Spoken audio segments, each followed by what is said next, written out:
ada dua persoalan. Persoalan pertama, menyempurnakan di sini menggunakan kata atamma yutimmu, seakar dengan kata tamam. Ada yang kedua, akmala yukmilu, digabungkan akmala dengan atamma di Quran surah 5 di ayat ketiga. Al-yawma akmaltu lakum dinakum wa atmamtu alaikum ni'mati wa raditu lakumul islam dina.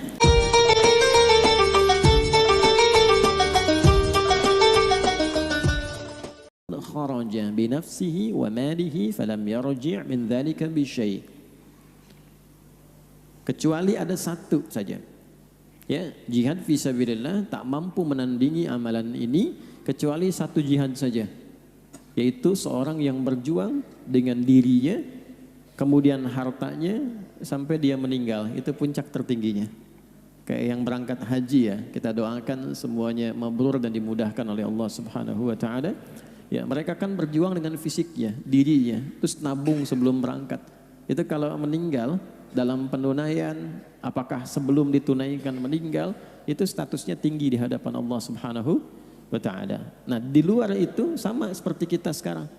Misalnya berangkat ingin ngaji nih, ya berjuang, kan kesini juga ada ongkosnya. Jalan juga pakai fisiknya. Nah, kalau misalnya qadar Allah datang ajalnya, tiba, karena diniatkan mendekat kepada Allah, itu nilainya tinggi. Bahkan di situ nanti ada dua ayat.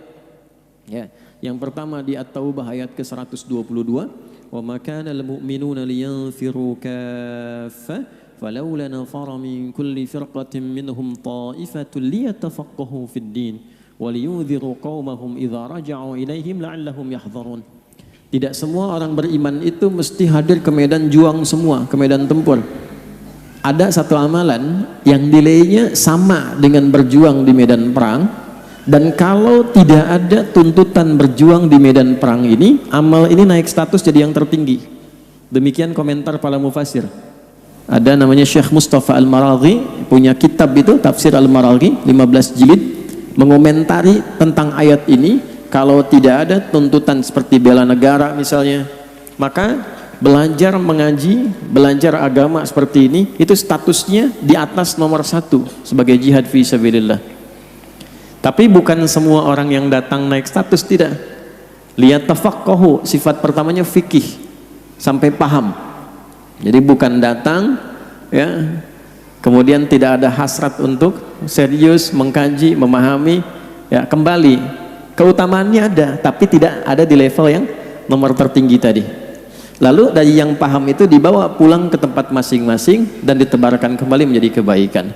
Kalau ada orang datang, bahkan belum sempat datang ke majelis, wafat dia di jalan, itu pahalanya langsung ditetapkan oleh Allah. Dosanya digugurkan, pahalanya diberikan. Itu yang dimaksud di An-Nisa di ayat yang ke-100. Wa may yuhajir fi sabilillah yajid fil ardi muraghaman katsiran was'a. Wa may yakhruj min baitihi muhajiran ila Allah wa rasulihi thumma yudrikul maut faqad waqa'a ajruhu 'ala Allah. Jika ada seseorang ingin merubah dirinya, dia kemudian datang ke majelis ilmu untuk belajar, belum nyampe ke tempatnya, ajal tiba lebih dulu dari apa ia meninggal dia, ya, maka pahalanya langsung ditetapkan oleh Allah Subhanahu wa taala. Ini diantara kisah viral yang menjadikan seorang yang pernah bunuh 100 orang itu diterima taubatnya oleh Allah karena niatnya ingin merubah diri jadi orang baik, tapi belum sampai ke majelis ilmu, meninggal di tengah-tengah. Ya, maka bagaimana dengan kita yang sudah sampai di sini gitu ya? Nah, ini kalau nggak dimanfaatkan itu sangat disesali kemudian. Nah, oleh karena itu saking pentingnya di 10 hari ini sampai hari ke-13, saya mohon izin untuk subuh ini kita akan mengungkap dulu satu materi yang jarang dikaji.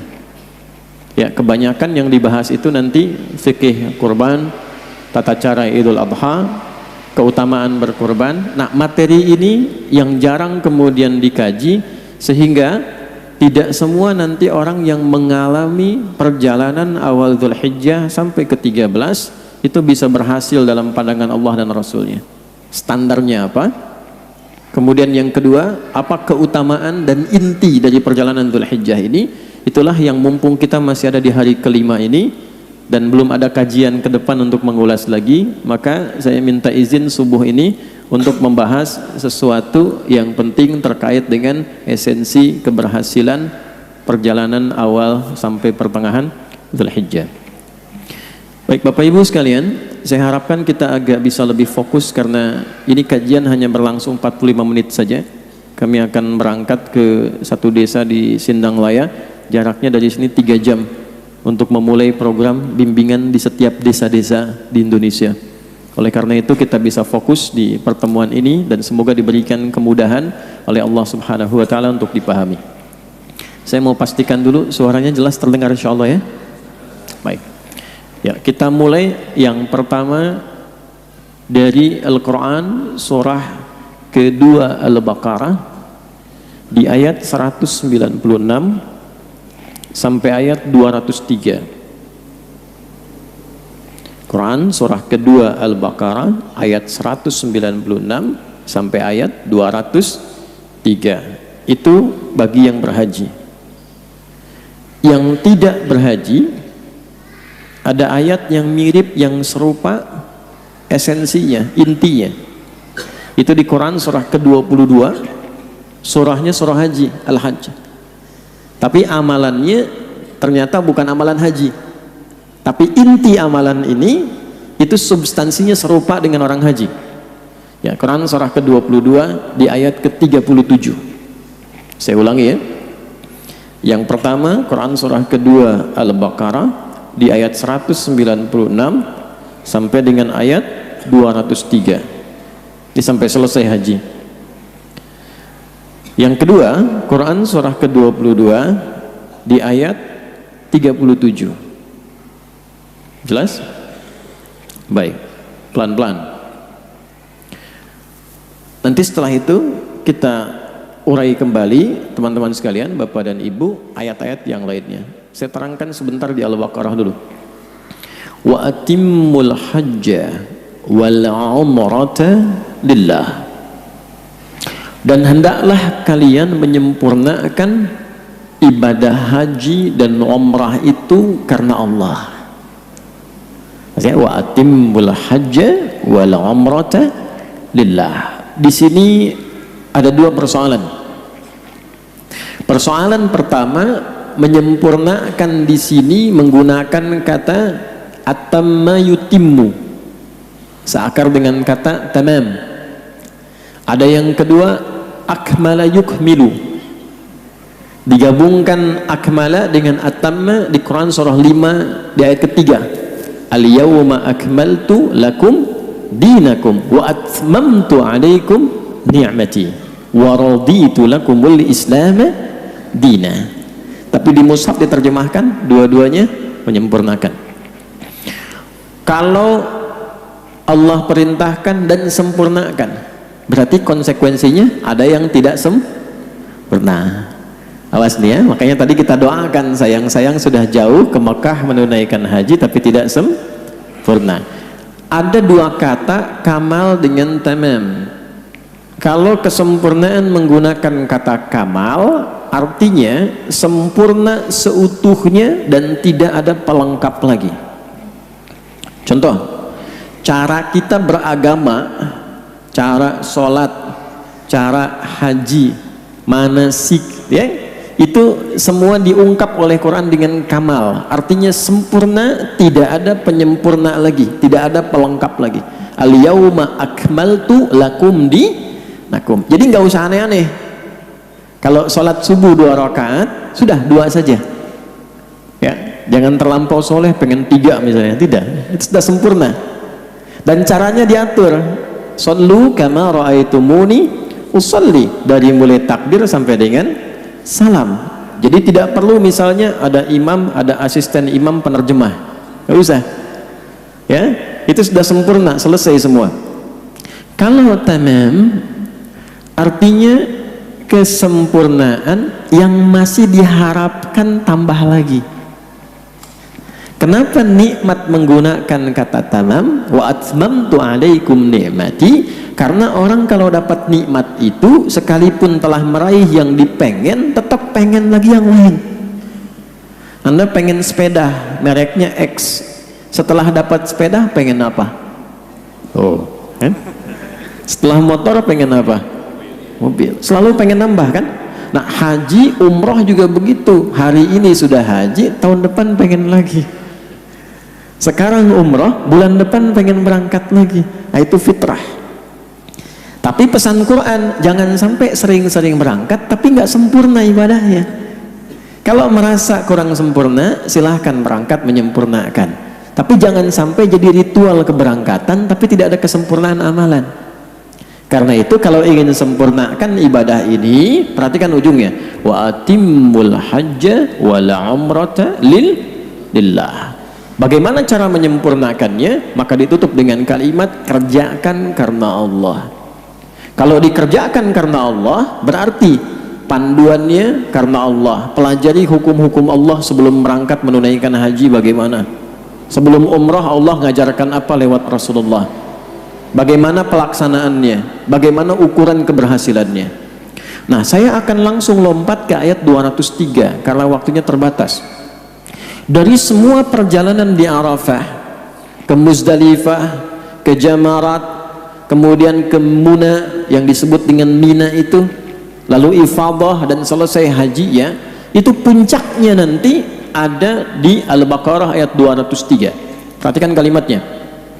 Wadhkurullaha fi ayyamin ma'dudat.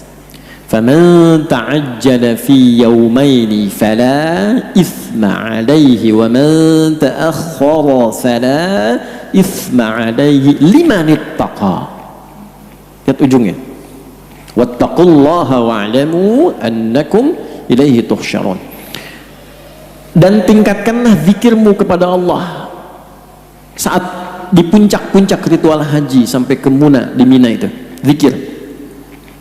Zikir yang dimaksud itu adalah zikir persiapan koreksi diri di tiga sisi. Tolong fokus ya, di sini inti kajiannya nih. Dan tiga ini sumber yang membuat diri kita sering terpeleset dalam keburukan. Satu, nafsu digambarkan lewat aqobah. Dua, usta, pengaruh sekeliling terdekat, keluarga, tetangga dekat, teman akrab. Tiga, ula, faktor terjauh, orang yang sebelumnya nggak kita kenal, tiba-tiba kita kenal kemudian memberi pengaruh buruk. Anda pindah tugas kerja di tempat baru, jauh, dapat lingkungan yang nggak bagus. Tiga ini, maka diminta untuk dikenali, dievaluasi mana yang menjadikan kita kadang-kadang nggak baik, itu yang mana nih. Makanya disebutnya Muna, harapan untuk menghadirkan kebaikan lagi dan menanggalkan yang tidak baik, sehingga sepulang haji baiknya dibawa, yang tidak baiknya dibuang. Nah, kebaikan yang muncul setelah buruknya hilang itu disebut birrun namanya, al-birru. Ada 6 jenis kebaikan: thayyib, khair, ma'ruf, ihsan, salih, al-birru, birrun. Nah, birrun ini sifat baik yang muncul setelah buruknya hilang. Lisan seringkali berkata yang tidak baik, dievaluasi apa penyebabnya. Salah gaul, salah lihat informasi, salah dengar kata.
konsisten meningkatkan iman yang benar.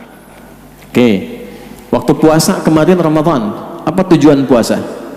Ya ayyuhalladzina amanu kutiba alaikumus siyam kama kutiba alal ladzina min qablikum la'allakum tattaqun. Sekarang haji ayat 197-nya. Al-hajju ashhurum ma'lumat faman farada fihinna al-hajja fala rafatha wala fusuqa wala jidala fil hajj wa ma taf'alu min khairin ya'lamuhu Allah wa tazawwadu fa inna khaira zadit taqwa. Nanti setelah mau haji bawa bekal takwa, latihan dulu jadi orang baik, pulang dapat takwa, yang jeleknya ditinggal, yang takwanya muncul. 5 nit takwa. Nah, yang menarik sekarang, yang tidak berhaji pun itu ada ayat ditempatkan di surat Al-Hajj, dan raihannya ujungnya itu sama-sama takwa. Ayat 37 itu, la yanalallaha luhumuha wala dima'uha walakin yanaluhu taqwa minkum. Takwa lagi. Yang sampai kepada Allah itu bukan dagingnya hewan, bukan darahnya, tapi puncak ketakwaan Anda dalam menjalani perjalanan 1 hari pertama sampai hari ke-10 Dzulhijjah itu. Dan itu waktunya sama. Di sana hari ke-10 lontar jumrah, di sini hari ke-10 sembelih hewan. Ayatnya sama-sama takwa, hadisnya sama. Setelah lontar jumrah menghadap kiblat, membaca inni wajjahtu wajhiya lilladzi fataras samawati wal arda hanifan musliman wa ma ana minal musyrikin inna salati wa nusuki wa mahyaya wa mamati lillahi rabbil alamin la syarika lahu wa bidzalika umirtu wa ana minal muslimin atau wa ana awwalul muslimin. Yang lontar jumrah selesai itu Aqabah tanggal 10, dia menghadap kiblat baca doa itu. Yang nyembelih di sini sama hewannya, hadis riwayat Jabir bin Abdullah dari An-Nasai, menghadapkan ke kiblat lalu dibacakan bismillahi Allahu akbar. Begitu selesai disembelih dibaca doa yang sama, inni wajjahtu. Coba lihat. Tanggal 9 di sana wukuf. Ya kan? Wukufnya di mana? Di Arafah kan? Baiknya awas jangan salah tuh. Wukufnya di Arafah. Yang tidak haji di sini tanggal 9 puasa kan? Tapi puasanya bukan puasa biasa, nama Arafahnya pun disebut. Coba lihat tuh di hadis Muslim ya, nomor hadis 1162 itu. Perhatikan kalimatnya, siyamu yaumi arafata anni ahtasibu 'ala Allahi an yukaffira sanatil lati qablahu wa sanatil lati ba'dahu. Siyam yaumi arafah, puasa yang ditunaikan pada momentum saat orang-orang melakukan wukuf di Arafah. Di sana kegiatannya wukuf, di sini kegiatannya puasa. Jelas gak?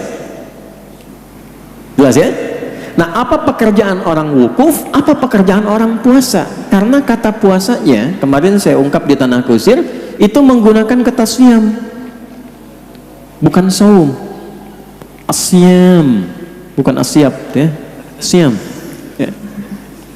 Saum itu artinya menahan secara umum, baik yang puasa dari subuh sampai maghrib atau nahan apa saja ya. Di Quran ada di satu saja disebutkan di surah ke-19 ayat 26, satu sekali disebutkan kata saum. Fakuli washrabi wa qarri aina fa imma tarayinna minal bashari ahada faquli inni nadhartu lirrahmani sauma. Maryam silahkan makan, silahkan minum, tapi kamu saum. Oh, kalau saum masih umum, masih bisa makan, masih bisa minum. Tapi saumnya saum apa di sini? Falan ukallimal yauma insiya, nggak bicara. Jadi kalau mau nahan pulang dari sini nggak mau bicara, saum tuh. Ya, pulang dari sini nahan berkedip, saum tuh. Tapi kalau siam disebutkan kurang lebih 8 kali dalam Al-Quran, puasa yang ditunaikan dengan aturan tertentu, hukum tertentu, cara tertentu, hasil tertentu. Puasa Arafah tujuannya beda dengan Ramadan, tidak sama dengan Asyura, lain dengan Senin Kamis. Saat puasa dilakukanlah renungan-renungan kehidupan seperti halnya orang wukuf di Arafah melakukannya. Walaupun terdapat perbedaan keutamaan amalan, tetap yang haji lebih utama karena tempatnya juga istimewa, pahalanya tinggi. Di Masjidil Haram sekali sholat 100.000, di sini 1 kan ya. Tapi inti dari amalan itu diperkenankan oleh Allah untuk kita pelajari sehingga punya potensi mabrur didapatkan walaupun belum ada kesempatan untuk menunaikan ibadah haji. Tapi jangan disimpulkan bahwa sudah haji, tidak ya, esensinya. Nah sekarang ini yang akan kita bahas, bagaimana cara kita merenungkan di hari ke-9 nanti menjalani puasa Arafah sehingga mendapatkan keutamaan terbaik seperti orang wukuf yang ada di sana. Nah ini yang jarang dibahas. Oke? Nah saya berikan gambaran dulu sebentar. Tadi muqaddimah ya, sekarang baru kita masuk.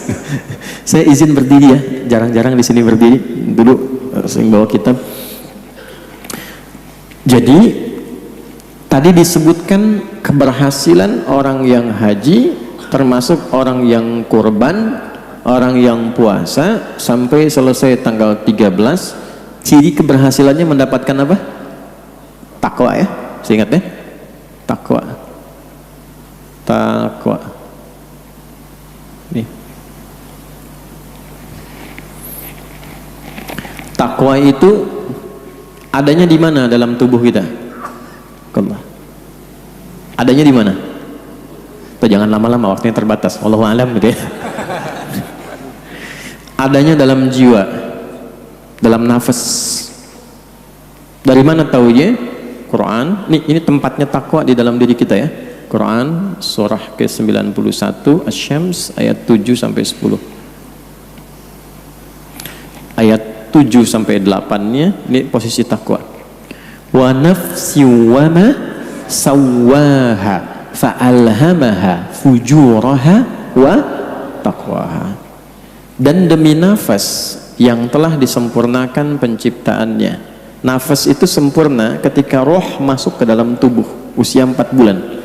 Di begitu roh masuk ke dalam fisik ke tubuh kita, maka berubah nama roh itu menjadi nafas. Dari sini dimunculkan kata bernafas karena mulai muncul tanda kehidupan.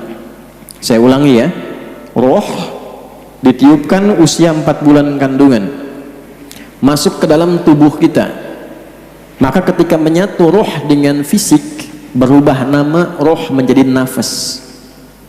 Di situ mulai menyatu, di situ mulai beramal. Jadi nanti kalau seorang meninggal, yang dicabut itu apanya?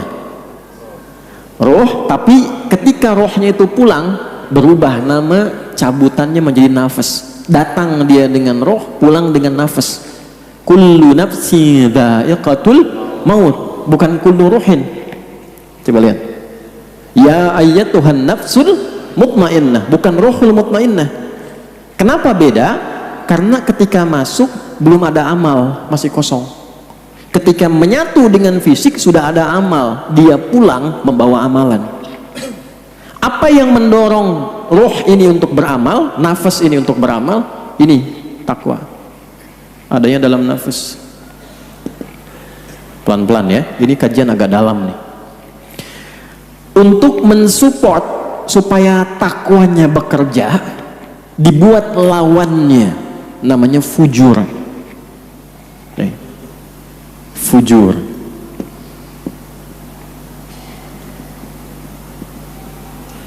Ini butuh fokus ya, kajiannya agak dalam ini. Ada fajar, ada infajar, ada fujur, beda. Fajar pancaran kebaikan yang membelah sesuatu gelap menjadi terang atau memunculkan yang baik dari yang tidak baik. Kenapa cahaya pertama yang membelah kegelapan menjadi terang itu disebut fajar? Karena dengan munculnya cahaya fajar itu, yang gelap menjadi sirna, yang terang mulai muncul. Karena itu salat pertama disebut dengan salat fajar, karena diawali dengan cahaya fajar yang membelah kegelapan malam. Quran surah 17 di ayat 78. Aqimis salata liduluki syamsi ila ghasaqil laili wa qur'anal fajr. Inna qur'anal fajri kana masyhuda. Infajar. Kalau Anda mendapatkan pancaran berupa materi benda, misal gali air nih, ngebor, keluar airnya, itu infajar namanya. Ya. Contoh Al-Baqarah ayat ke-60. Wa idzistasqa Musa liqaumihi faqulna idrib bi'asakal hajar fanfajarat, bukan fafajarat, fanfajarat min husnata asyrata aina. Umatnya Musa minta kepada Musa 12 suku supaya punya mata air masing-masing supaya tidak ribut. Maka diilhamkan pada Musa, diwahyukan, kata Allah, pukulkan tongkat kayumu ke batu itu. Begitu dipukulkan, memancarlah 12 mata air. Itu infajar. Jelas? Kalau pancaran yang muncul dan mengeluarkan hal yang tidak baik terlihatnya, nggak bagus, memancar juga, nggak kelihatan, tapi dorongannya terasa, getarannya terasa, memunculkan hal yang tidak baik, itu fujur namanya. Fujur. Di sini mengarahkan kepada yang baik, di sini lawan dari takwa, terlihatnya seperti tidak baik. Pelan-pelan ya. Contoh, ini semua sifat baik ada di sini: jujur, rendah hati, sabar, dan seterusnya. Di sini ada lawannya. Ketika di takwa ada jujur, di fujur ada dusta. Jadi Anda nggak bisa mengatakan tidak ada dusta di antara kita. Nah, di fujurnya ada. Potensi dusta itu ada. Nah, rendah hati, di sini ada sombong. Jadi bakat sombong itu ada. Di sini ada sabar, di sini ada amarah. Nah, perhatikan. Nah, sekarang fokus baik-baik. Tujuan fujur diciptakan bukan ingin membuat manusia larut dalam kesalahan, tapi supaya menstimulus, mendorong supaya sifat baik yang ditakwa ini muncul. Sebab kalau nggak ada ini nggak bisa diketahui. Contoh, tahu dari mana sabar itu ada kalau tidak ada amarah? Nanti ibu pulang ke rumah, Bu, ya, habis ini nggak ada angin, nggak ada hujan, nggak ada panas, nggak ada apa-apa. Ibu bilang sama suami, "Pak, sabar ya, Pak." Kira-kira respon suami bagaimana? Mama sehat, kan? Maka diciptakan dulu ini supaya ini keluar. Sebab kalau tidak ada ini nggak mungkin muncul. Nah, caranya qad aflaha man zakkaha. Hidup orang itu akan menjadi ideal, cenderung bahagia, di rumah tangga bahagia, kan?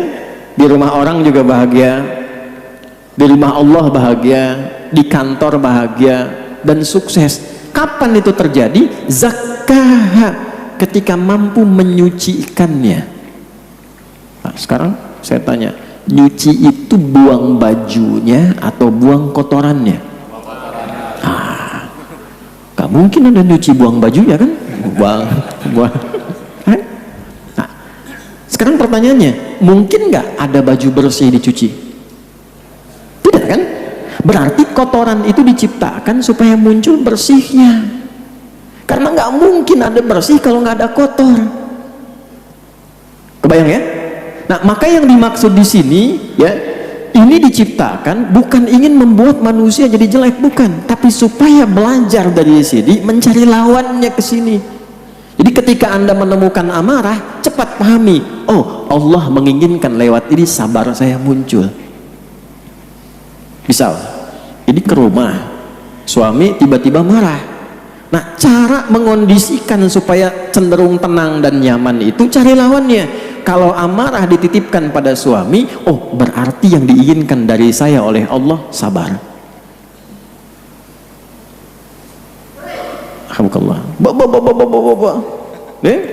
sabar. Nah kalau dilawan cenderung tidak kondusif. Emang kenapa? Emang kenapa? Gak nyambung ya. Pelan-pelan nih. Jadi singkatnya bagaimana? Cari lawannya. Setiap menemukan yang tidak ideal, cari lawannya. Ada kasus penipuan, ketidakjujuran, ditampilkan itu supaya kita bisa belajar dari situ, kita menjadi pribadi yang jujur. Ada orang bersikap X tidak baik, cepat cari lawannya. Kenapa harus kita yang lihat? Kenapa kita yang dengar? Pulang ke rumah dibalik, istri cemberut. Apa lawan cemberut? Senyum, kan? Jadi begitu menemukan istri cemberut, idealnya berdasar ayat ini suami senyum. Mama, kayaknya kenal, kan? Nah, terus kasih iPhone 16 tuh, selesai tuh. Nah, tapi kan dalam prakteknya tidak semudah mengatakannya, kan? Iya. Makanya Ustadz juga sama aja. Sama aja. Makanya jarang Ustadz bahas ini ada istrinya tuh jarang. Nah, pertanyaannya kenapa? Kenapa? Karena ada satu makhluk yang sudah meminta kepada Allah supaya minta bagian dari dua yang ada di jiwa ini, dia goda, dia eksploitasi.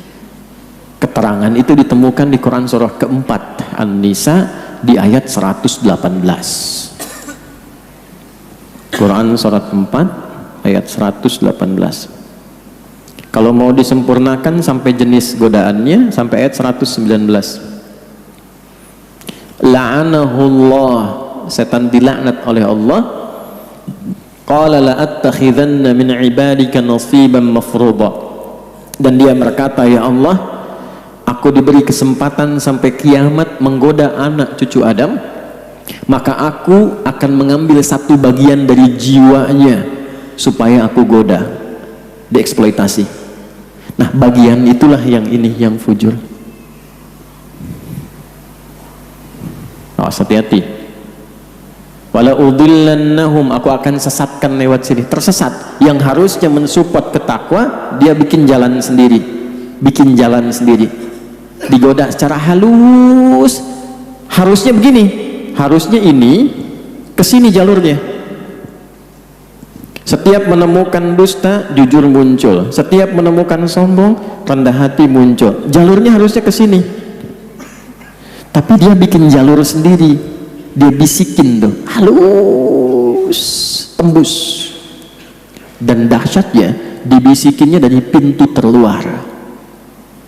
Nafas punya pintu kedua namanya kolbu, sesuatu yang bergolak. Kenapa bergolak? Karena di sini tidak selalu sama. Makanya bangun tidur itu pikiran kita sudah bercabang ke pengajian atau lanjut tidur, kan? Bangun malam tahajud atau tidur lagi, kan? Nah, karena ini dua ini, makanya kolbu. Pintu terluar dari kolbu itu sodrun namanya, sodrun. Ini jamaknya nufus, ini jamaknya kulub, ini jamaknya sudur. Kalau dipindah ke sini jadi begini, nafas, inti jiwa, takwa plus fujur. Nafas ada di kolbu, kolbu ada di sodrun. Jadi maaf ya, ini agak dalam ya. Ini dari dalam jiwa kita nih, nafas, nanti keluar memandu seluruh tubuh kita lewat kolbu, lewat sodrun, masuk ke mata. Mata dibimbing takwa, maka mata melihat yang baik-baik. Telinga dibimbing takwa, maka telinga mendengar yang baik-baik. Lisan dibimbing takwa, maka lisan berkata yang baik-baik. Jelas gak? Nah, yang bahaya ini setan masuk dari sini, sodrun. Jamaknya sudur, karena yang digoda bukan cuma 1-2 orang, semua dijamakkan sudur. Buka surat ke 114, surah paling favorit bagi umat Islam di muka bumi saat ini. An-Nas alladzi yuwaswisu fi sudur. Dia goda dari sini. Nih.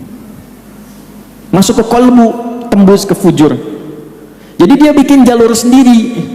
Yang harusnya fujur ini ke sini, ke takwa, dia bikin jalur sendiri sehingga bocor sini. Keluar sendiri. Dari nafas, karena ini supportnya tidak ke takwa, tapi keluar sendiri, akhirnya yang muncul sifat-sifat buruk. Itulah yang memandu tubuh berbuat yang tidak baik. Keluarlah perbuatan buruk akibat ini, fujurnya bocor dari nafas. Perbuatan buruk yang dihasilkan dari fujur namanya su. Apa namanya? Su. Karena keluar dari nafas ketemu su, asu, disatukan nafas dengan su, nafsu. Ini bukan ilmu takatik ya. Dari mana taunya? Quran surah 12 Yusuf ayat berapa? 53. Wa ma ubarni'u nafsi innan nafsa la'ammaratum bisu illa ma rahima rabbi. Jadi kalau selama ini ada lisan yang harusnya berkata yang baik dengan sifat takwanya, keluar yang kotor, mencela, ngaji tapi mencela, ya, keluar kata-kata yang tidak baik. Berarti ada yang bocor di sini, ya. Awas nih, hati-hati. Ini obatnya spiritual, roh. Tubuh kita kan 3, roh, akal, sama fisik. Kalau punya penyakit fisik, datangnya ke dokter. Punya penyakit akal, datang ke sekolah, keilmuan. Punya penyakit roh, datang ke ulama. Obatnya syifa, cari di Quran. Ini bocor nih. Mata suka lihat yang nggak bagus, bocor, ada yang salah di sini. Nah, itulah yang coba di hari ke-9 ini. Dan kan sekarang tanggal 5 kan, coba dicatat selama 9 hari ini sampai nanti puncaknya hari ke-9. Kenali Arafah itu, kenali hal-hal yang kira-kira banyak yang bocor di tubuh kita. Yang mana? Apa penyebabnya? Lisan berkata tidak baik, telinga mendengar tidak baik, kaki melangkah pada yang tidak baik. Kenalilah itu. Yang di Mekah itu wukuf merenungi ini, dia catat, istighfari dan sebagainya. Di sini puasa. Nah, inilah yang selama 9 hari itu diajarkan bagi kita mengevaluasi diri. Sebab kalau ini yang muncul, yang su tadi, keluarnya pasti salah. Kalau takwa yang mendorong, keluarnya pasti soleh. Kalau ada orang dominan pada kesalahannya, berarti belum muncul takwanya. Itulah sebabnya dia renungi dari tanggal 1. Kenapa Allah menjadikan amalan di hari 1 sampai 10 ini amalan yang sangat dicintai? Karena nilainya besar. Kalau hambanya benar mengamalkan petunjuk itu, akan berubah dia jadi orang baik. Jadi ukuran keberhasilan seseorang di bulan Dzulhijjah itu, kenapa awalnya istimewa? Istimewa, bukan cuma pagi siangnya Bu, Pak, malamnya pun istimewa. Kalau Ramadan kan 10 hari terakhir, Anda umumnya cari ganjilnya kan? Ya kan? Salat malam di sini ganjilnya aja Ustaz ya, yang rame ya. Tapi kalau awal Dzulhijjah 1 sampai 10, ganjil genap semua sama. Sama semua. Coba lihat surah 89. Wal fajr walayalin ashr wasyaf'i wal watr. Wal fajr, aku bersumpah demi keutamaan fajar. Ada yang mengartikan di hari ke-10 Dzulhijjah. Karena di saat itulah orang menemukan kembali hakikat kehidupannya. Dia kenal siapa dirinya, ma'rifatul insan. Oh, dia tahu harusnya saya menjadi pribadi yang baik. Perannya apa? Sebagai suami yang baik, sebagai ayah yang baik, sebagai istri yang baik. Kenapa saya selama ini jadi tidak baik? Ada yang bocor. Walayalin ashr, malamnya pun 10 itu semua istimewa. Wasyaf'i wal watr, ganjil dan genapnya istimewa. Nah, amalan apa yang dikerjakan dalam istimewa itu? Salah satu yang paling utama adalah amalan muhasabah, evaluasi diri untuk mencatat, dan puncaknya nanti tanggal 9 direnungilah catatan itu. Nah, hari ke-5 ini catatannya sudah sampai mana? Dari mata, kan tahu pribadi kebiasaannya mata dipakai apa, kan? Lisan, telinga sampai ke ujung kaki. Catat. Ya, sambil puasa. Nanti puncaknya hari ke-9. Ya, begitu selesai, ya. Makanya kenapa hari ke-9 itu Umar bin Khattab itu sampai takbir di fajar hari ke-9, sampai takbir. Karena saking senangnya menemukan inti kehidupannya. Itu baru fajar, belum tanggal 10, masih tanggal 9 udah takbir. Allahu Akbar, Allahu Akbar, Allahu Akbar. Kenapa? Karena merasakan ada hidayah Allah pada dirinya yang membuat beliau semakin baik kembali. Takbir kan dibagi 3. Takbir perjuangan di medan juang, peperangan. Ya, takbir untuk memadamkan seperti kobaran api. Kalau ada api bertakbir. Ya. Yang ketiga, takbir perubahan diri kita menjadi lebih baik. Ya, misal di Al-Baqarah ayat 185, walitukabbirullaha ala ma hadakum wa la'allakum tashkurun. Begitu selesai Ramadan, Anda merasa lebih baik karena Allah kasih hidayah kepada Anda. Disitulah Anda memperbanyak takbir. Nah, Dzulhijjah beda. Begitu hari ke-9 dia merasa, oh ini kekurangan saya, ini kesalahan saya. Dia gembira karena menjadi pribadi lebih baik dari sebelumnya. Maka Umar bertakbir di hari ke-9. Allahu Akbar, Allahu Akbar. Ini untuk pribadi, bukan amalan kolektif. Kalau amalan jamaah masuknya hari ke-10. Ini saya tunjukkan amalan pribadi yang merasakan perubahan pada dirinya. Nah, inilah yang jarang dilakukan. Ketika seseorang takwanya hidup, solehnya meningkat, pertanyaan saya, hubungannya dengan Allah menjadi lebih dekat atau jauh? Dekat. Semakin dekat karena sadar tentang kehidupannya. Dia mau pulang harus jadi pribadi yang baik, nanti meninggal jadi orang baik, hidupnya lebih baik, jadi lebih dekat dengan Allah. Dekat itu bahasa Arabnya koruba, al-kurbu. Kalau jadi lebih dekat, superlatif, kurban namanya. Karena itu asal kurban, asalnya bukan menyembelih. Asal kurban itu adalah kedekatan yang bertambah kepada Allah yang diawali dengan penunaian amalan-amalan tertentu. Itu asalnya. Jadi inti orang yang berhasil nanti ya menunaikan awal Dzulhijjah ini, bertambah kedekatannya dengan Allah dan berubah dirinya menjadi pribadi yang lebih baik lagi. Kalau hari ke-10 belum ditemukan, hari ke-11 takbir lagi, zikir lagi, hari ke-12, hari ke-13, makanya disebut hari tasyrik di situ. Ya, hari munculnya cahaya baru dalam kehidupan. Ini makna jauhnya, makna hikmahnya. Jelas sampai sini? Nah, ini inti yang jarang dikaji, jarang dibahas. Kalau fikih lainnya saya kira sudah banyak dikaji. Ya, apakah nanti kurban boleh atas nama orang yang sudah meninggal? Dah, kan? Apakah kurban hanya untuk satu orang atau untuk keluarga? Sudah pernah dibahas. Syarat hewan berapa tahun usianya sudah pernah dibahas. Hikmah itu sudah pernah dibahas. Tapi yang ini jarang. Nah, ini yang kita bedah. Memang kajiannya agak rumit, tapi kita turunkan hadis-hadis dan ayat-ayat yang terkait dengan ini. Kalau sudah ada perubahan, pertahankan sampai meninggal.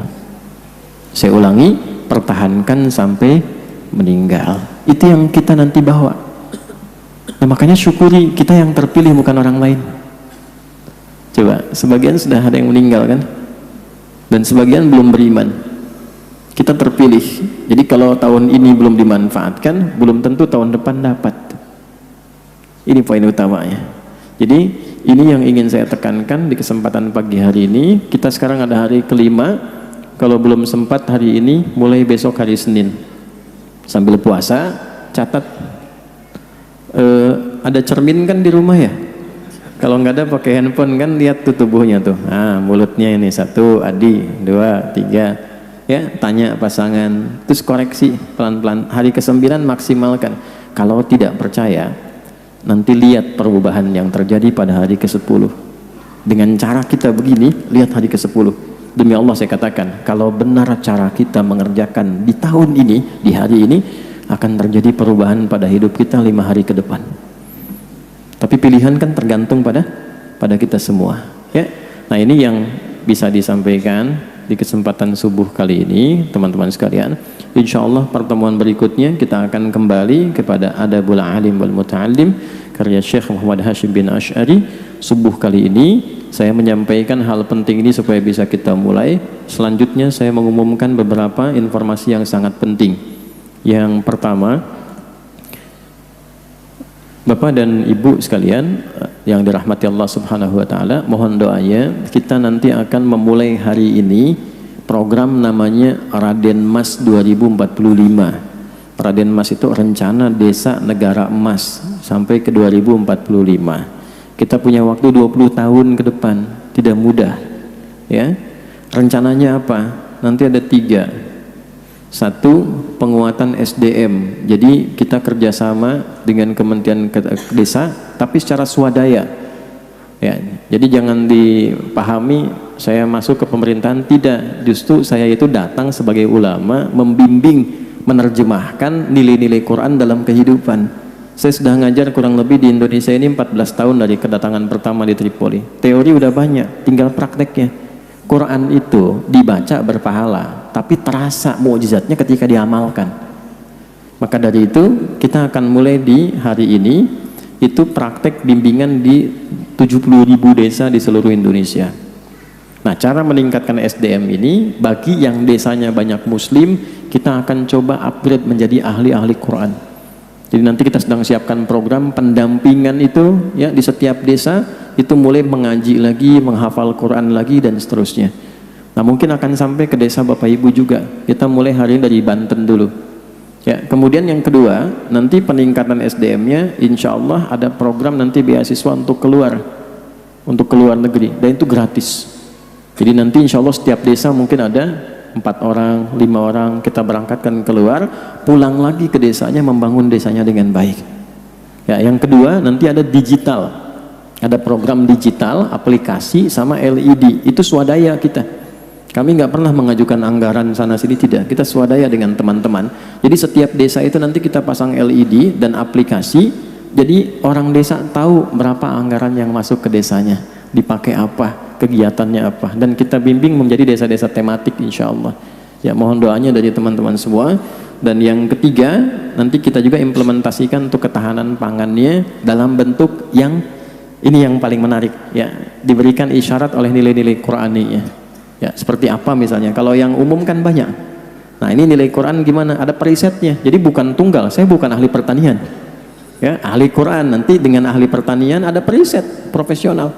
Mana ahli taninya, mana ahli tanahnya, mana ahli A, ahli B-nya, dikumpulkan semua. Nih kata Qurannya begini, silahkan terjemahkan. Jadi diterjemahkan dalam bentuk riset, dipraktekkan di lapangan. Nah, ini yang kita kerjakan karena waktunya terbatas. Mudah-mudahan diridhoi oleh Allah Subhanahu wa taala. Allahumma taqabbal minna innaka antas sami'ul alim wa tub 'alaina innaka antat tawwabur rahim. Allahumma waffiqna bima ta'allamna ya Allah, waffiqna li na'mal ma ta'allamna bih.